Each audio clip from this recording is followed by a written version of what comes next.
23 electric locomotives still operational, abandoned in the Montana mountains. Not wrecked, not obsolete. Several were logged as ready on their final inspection reports. These were the Milwaukee Road Bipolars, machines that conquered 656 miles of brutal Rocky Mountain grades for decades, hauling heavy freight over 2% and 3% climbs without a single helper. And one day the railroad simply walked away from all of them. What followed was a trail of manipulated cost studies, diesel industry lobbying, and deliberate neglect that would ultimately destroy the Milwaukee Road itself. Rows of electric locomotives stand motionless in the Montana wind, their steel bodies lined up in the Harlowton yard, as if waiting for orders that will never come. Each unit, E57A through E57W, bears the marks of long service, faded paint, streaks of rust, the heavy lines of machinery built for a purpose. On the ground, snow drifts against the frames. Overhead, the catenary wires hang silent. These are not museum relics or stripped hulks. The final inspection report, dated July 1974, lists 5 of these engines as ready, serviceable. Brake systems passed, pantographs tested, all logged by hand in the shop's ledger. The rest, 18 in all, are marked awaiting overhaul. Their fate undecided, their potential not yet spent. The photographs from that autumn capture a fleet in limbo. Some locomotives still have their copper windings intact, their cab doors closed, windows unbroken. Others show the first signs of scavenging, missing side panels, exposed wiring, auxiliary equipment carted away for salvage. But nowhere is there evidence of catastrophic failure or irreparable damage. The maintenance department's own memo, scrawled in blue ink, notes the need for motor rewinds and brake overhauls, not the end of the line. The ICC equipment status filing, entered just weeks before the shutdown, confirms the same. 5 operational units, 18 sidelined, but not condemned. The scale of the abandonment is almost theatrical. 23 engines, each weighing over 250 tons, left in formation along the yard tracks. Their serial numbers are recorded in the asset inventory: E57B, E57C, E57E, E57F, E57G, each marked ready in the official log. The rest stand idle, still connected to the power grid, as if the next shift might bring them back to life. No wrecking crews, no fire, no accident, just a silent order to park and leave them. For decades, these machines conquered the Rockies. They hauled 4,000-ton trains up 2% grades through blizzards and blackouts, with a reliability that steam and early diesels could not match. Their gearless bipolar motors, designed by General Electric, delivered power smoothly and efficiently, year after year. The Harlowton shop logs show average mileages that rival any locomotive class in North America. Even in their final year, maintenance records list more than a dozen units as operable with minor repairs. Yet now the yard is a graveyard. The engines sit exposed to the elements, their future decided not by engineering limits, but by a decision made in a distant boardroom.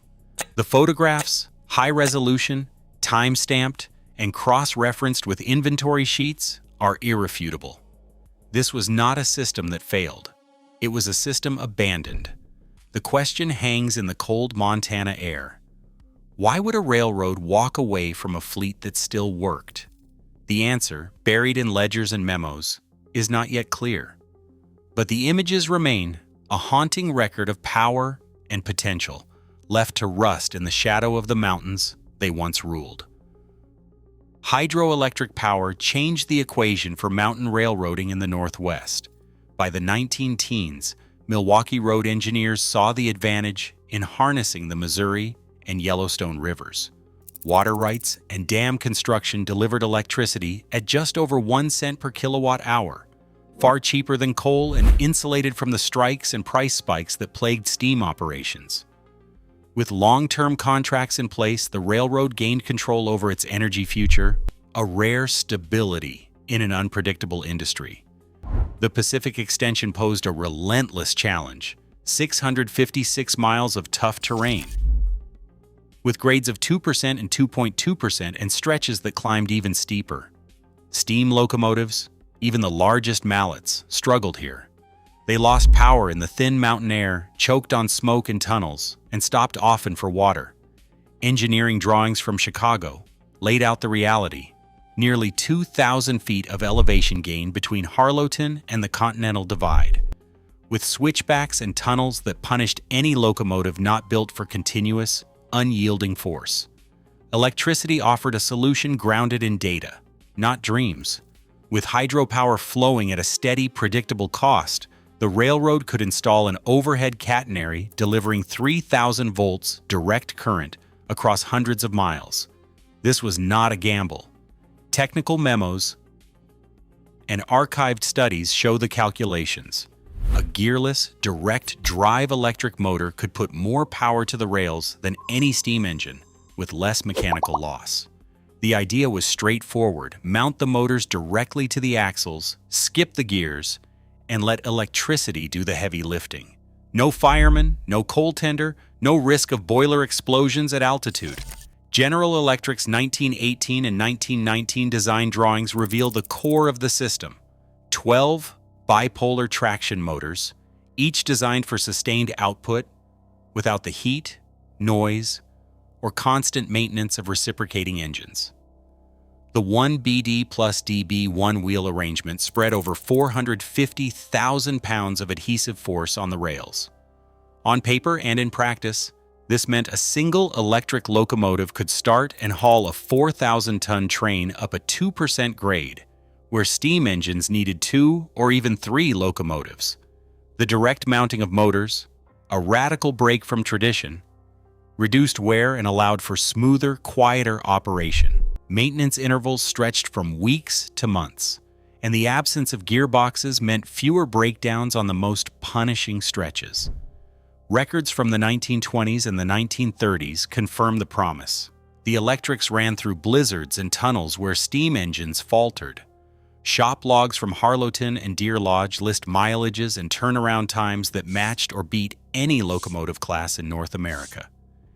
Efficiency gains showed up in lower fuel bills, smaller crews, and faster schedules. Even the cost of rewinding a traction motor was minor compared to the savings in coal and labor. Electrification was not a leap of faith. It was a calculated, data-driven response to the harsh demands of the mountains, made possible by cheap hydro power and bold engineering.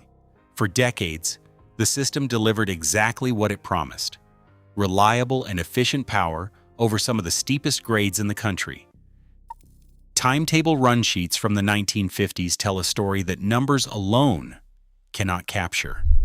On a winter morning in 1952, Train 27 left Harlowton with a 2,400-ton consist, no helper engine, and no backup. The dispatcher's log records the climb: 27 miles of 2% grade, average speed 22 miles per hour. The electric motors whine steady against the snow.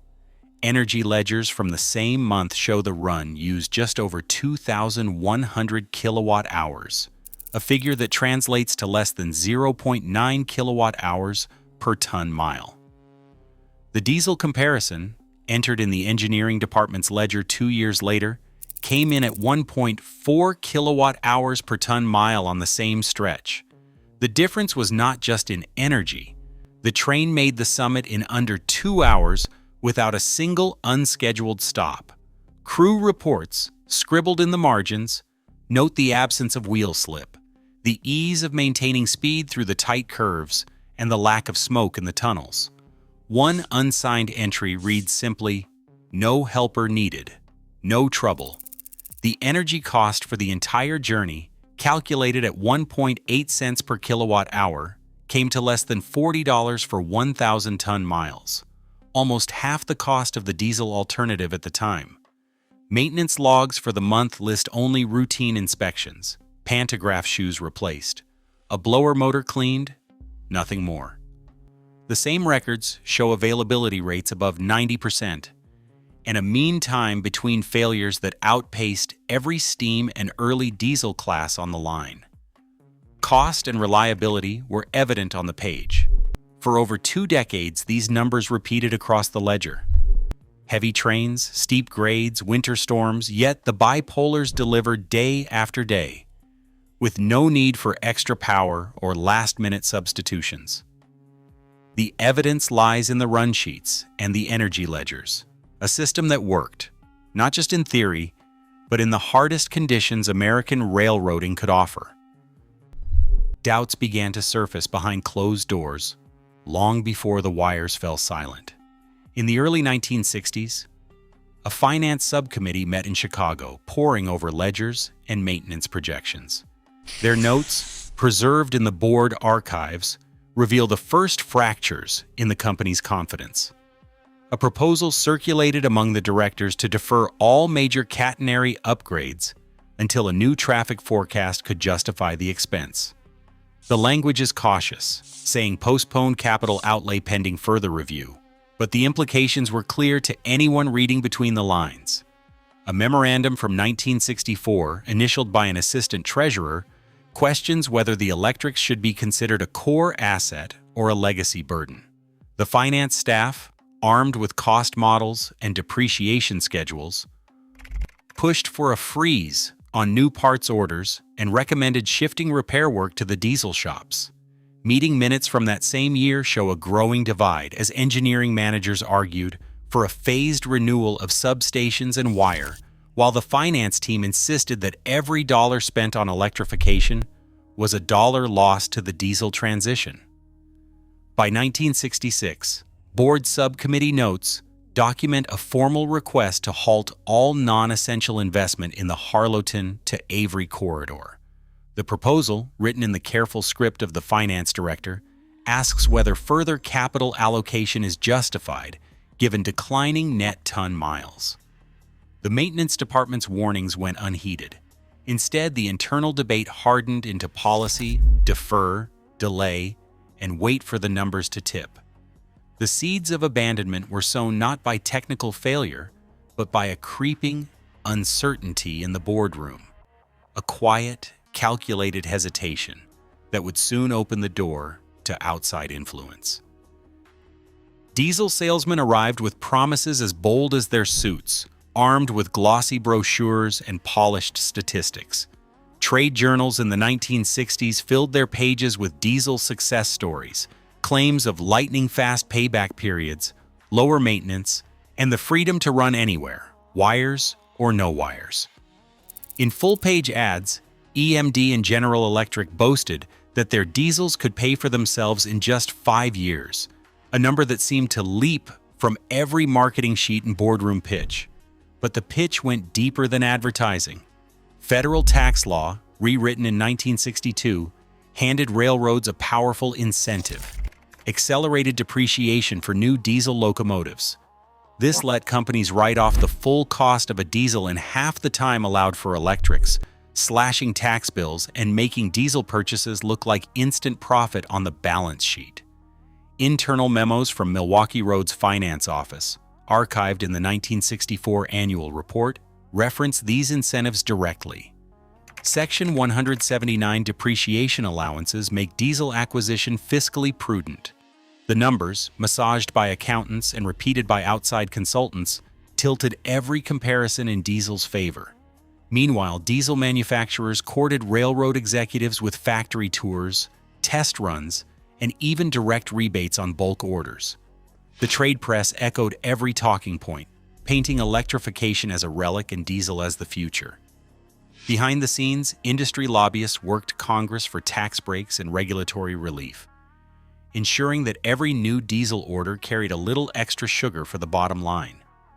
The pressure from outside, advertising, tax code, and industry boosters did not just reinforce doubts inside the company. It reshaped the very terms of debate, making diesel look not just modern, but inevitable. On the finance director's desk, a spreadsheet did more than tally numbers. It shaped the railroad's future.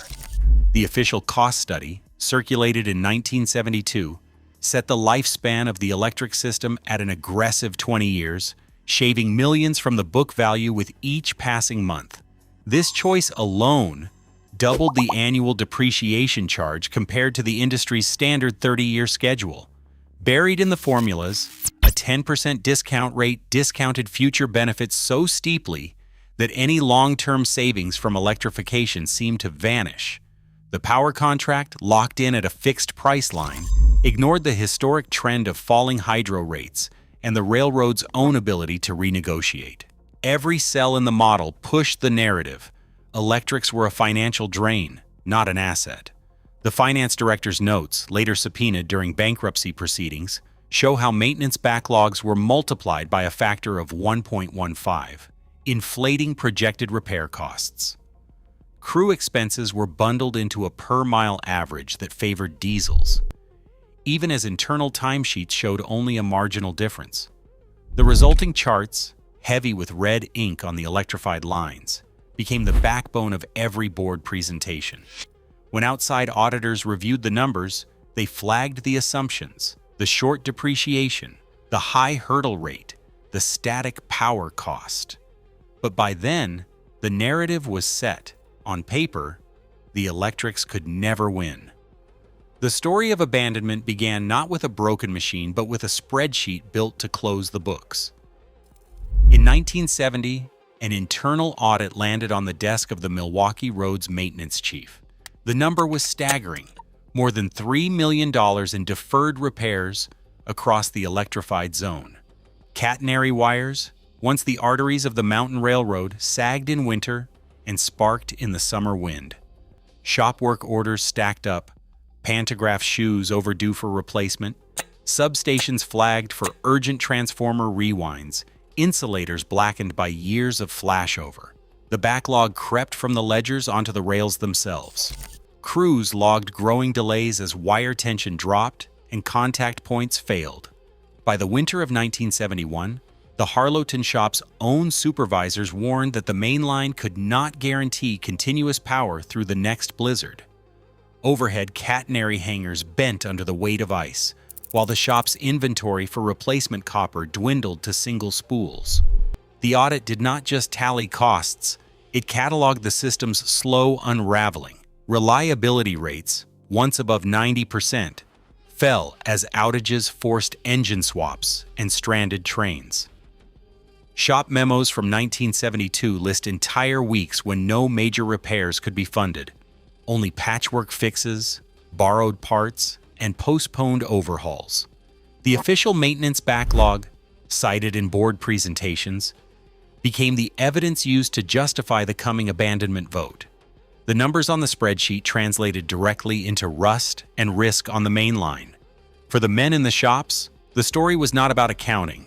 It was about watching a world-class system slip, piece by piece, from working order to walking dead. On January 12, 1974, the Milwaukee Road's De-Electrification Committee delivered its final recommendation. The memo, signed by Vice President of Operations Robert Sorensen and Chief Engineer Gerald Miller, called for the immediate shutdown of electric service and the disposal of all 23 E57 bipolars. Their signatures, crisp on the original document, carried the weight of finality. The report calculated a projected $4.2 million cost to restore the catenary, set against a $1.1 million net gain from scrapping the locomotives. Less than 3 months later, on March 28th, the board of directors gathered in Chicago and voted to approve the committee's findings. The resolution, entered into the official minutes, ordered the cessation of electric operations by year's end and directed the physical dispersal of the fleet. With that vote, decades of engineering achievement were swept aside by a single administrative act. The debate was over. The order was absolute. The dispersal began in silence. Asset manager Thomas Kelly's signature appears on the final inventory sheet, each locomotive listed by road number, condition, and fate. 12 units, E57D, E57H, E57L among them, were consigned to Utah Metal Recovery for scrap. their copper windings and steel frames stripped under contract. 8 more, still holding valuable components, were set aside for parts storage at Harlowton, their auxiliary equipment scavenged to keep a dwindling diesel fleet running. Only 3, E57B, E57E, and E57K, escaped the torch, tagged for museum donation after last-minute negotiations with preservation groups. Newsreel film from December 2, 1974, documents the movement. Engines towed in pairs out of the yard, snow swirling around their wheels. Yard crews working in heavy coats, faces turned away from the camera. The process was methodical and impersonal. No ceremony, no final whistle, just a slow, relentless subtraction until only empty tracks and scattered debris remained. Each removal logged, each absence recorded in the ledger. The decision to scrap the electrics and walk away from the wires was not just the end of a technology, it was the opening act of a financial collapse. By 1977, the Milwaukee Road filed for Chapter 11 bankruptcy. Its ledgers were weighed down by debts that dieselization never solved. Bondholders who had once demanded quick returns and cash conservation found themselves holding paper in a company stripped of its most reliable assets. Today, railroads worldwide are bringing back electrification, citing energy efficiency and climate goals. The irony lingers. What was discarded in Montana now stands at the center of modern rail planning. Was the abandonment a necessary sacrifice, or the moment a railroad lost its future? The question remains, echoing through empty yards and in the calculations of every planner who studies the past for answers. Today, those advanced machines, built for endurance, abandoned by design, stand as evidence of a deeper financial mystery. Why proven innovation was sacrificed for short-term calculation and questionable motives. As railroads worldwide revisit electrification to combat climate and cost pressures, the Milwaukee Road's choice haunts every boardroom debate. Was it progress or sabotage? Sometimes, the most powerful engines fall not to failure, but to those steering the books. Share your thoughts below.